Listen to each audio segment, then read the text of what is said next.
And so that medical group sort of decided one night, well, what the hell do we have to lose? We can't bill anyway. And they let us in. And so we went from sort of a band of brothers and sisters who could barely do our own billing to having a real live enterprise client.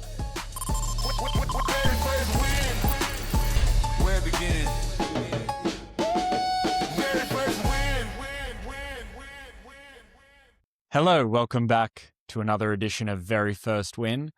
I am your host, Robert Hilmer, founder of Goanna Capital, a global investment firm. A number of our portfolio companies include Anthropic, Databricks, Rippling, OpenAI, Neuralink, and many others. Today, we are very happy to be joined by Jonathan Bush, the founder of Athena Health. Jonathan, thanks for being here from Maine today. You bet. Thanks for having me. I'm a co-founder of Athena Health. Co-founder. And I'm also I a apologize. co-founder of Zus Health, which I'm running today. Awesome. And you're doing some skiing in Maine, it sounds like. I'm not running anything today because I'm skiing. That's right. Good. So yeah, feel free to give a couple of minutes on yourself, and then we'll get into your very first win story. Sure. Well, as you said, I'm a co-founder of Athena Health, going back to whatever that was, 1997, and ran it for 21 odd years, and then got booted, and the company was taken private. And then just 5 years ago, started Zus Health, which is Athena is a sort of virtual back office, billing, medical records, patient communications for doctors' offices. And Zus is a national common patient record, medical record API. And that's a newer company, just in about 114 providers today. But unlike Athena, a Zus record includes everywhere the patient has been, whether they even remember going there or not. So it's a tracker, harvester, as well as a medical record presentation layer. And I just started running for governor of Maine. So I'm also a very short-term politician. What's your best idea for Maine? You can only give me one idea, and you've got 60 seconds to pitch me on it. What's your best? We must take the furry Birkenstock, the well-meaning social justice Birkenstock, out of the throat of Maine's economy. We have to awaken Maine's small business economy. That always sounds like a winning idea to me. Let's talk about your very first win. Yeah, well, so Athena Health did not start as an internet back office company. It started as a women's health center that was going to try to revolutionize maternity care by making it midwife-centric and by having a birth center option. And the world wasn't quite ready for that, both financially and sort of culturally, although there were segments that loved it.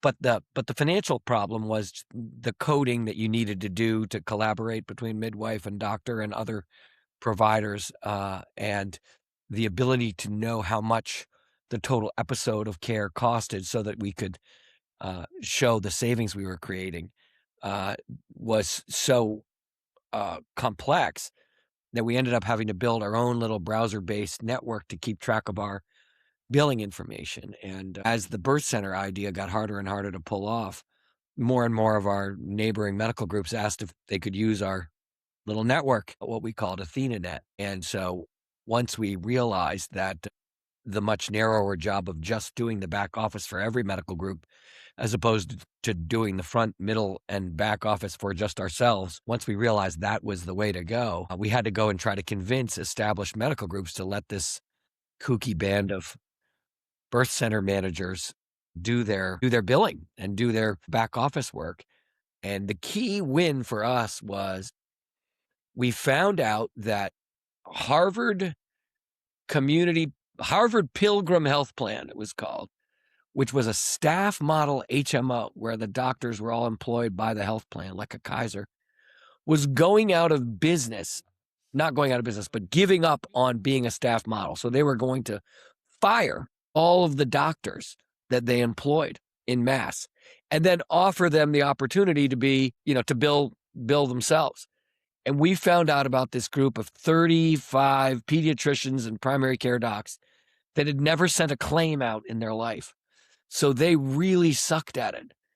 And so even we would be better than they. And we got a hold of them as they were trying to decide whether to fold or try to make a go of it. And we said, listen, let us be your back office for you. You won't have to invest in computer systems. You won't have to hire up staff to do billing, because they had a big staff, but it wasn't, none of the people knew how to do billing. None of the people were employed in billing.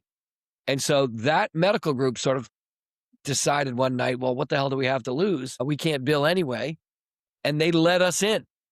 And so we went from sort of a band of brothers and sisters who could barely do our own billing to having a real live enterprise client. And that proof point allowed us to both get better at our product, but also have something to show for it. And the company changed dramatically after that group went live. That moment of a group that was deciding between us and death was the perfect win to get the business going. And then we, could work our way into people who had other choices besides death. What's your takeaway from that? What did you learn that you might be able to, use as a principle for the current business or the political good career? question. I mean, so in the current business, one of the things that I was really acutely focused on was who should the first customer phenotype be? So in building a national medical record, it was going to have gaps. It was going to be just like billing on Athena in its early days. It was going to be gappy. So we found groups that were working on next to no information, but because they were serving patients in 50 states with wraparound care models, digital first, virtual first care models. And they were having such a terrible time getting data that even the fledgling data that we were able to pull together on patients was a huge improvement. And so that allowed us to have a way of essentially bootstrapping our learning curve. Somebody for whom our terrible starter kit was actually a huge lift. And then as we got better and better and better with those types of customers, our records got more and more complete, more and more sophisticated. We were able to deploy AI into to reading the attachments and finding mentions of things that weren't in the XML sort of structured data. And now we've got a record that's an improvement for anyone. But it was finding those people, again, that were sort of the generational orphans to start with. It's the same thing with Athena. Once we got that medical group going, we really focused on smaller, sort of medium-sized medical groups that weren't being served by the big hospital chains, et cetera. It's all about, I think, going to the hinterlands and finding people for whom the printing press is a great new idea, rather than trying to go into the city and take down the castle. Yeah, I agree. All of the success I've had is just finding, let's say, one small segment of a market, one type of small customer that the incumbents aren't interested in. Exactly. And the age-old wisdom that I think will always ring true is, as a young company, as an entrepreneur, etc., do things that don't scale. As much as everyone thinks, oh, I've got to scale, etc., when you're in the early days, you really want to focus on small markets, one or two customers, things that don't scale. And it sounds like that's what you did. That's exactly right. In the Athena example, we took on most people would try to sell doctors a billing system, a computer system, because that scaled. Mm-hmm. We said, no, we'll give you the computer system and we'll get you paid. We'll put the money in your bank account and you'll only pay us a percentage of what we, settle for you. So no capital outlay. And like you said, lots of activities that you don't think scale. And then once you got a little bit of volume of it, you find the way to scale it. Yep, I agree. Well, thank you very much for your time today, Jonathan. That was wonderful. And good luck with the political career on the side. I was not aware of that. Yeah, well, I think it's getting ugly and I don't like it. So let's try to love into it. Sounds good. Thank you. Take care, you guys.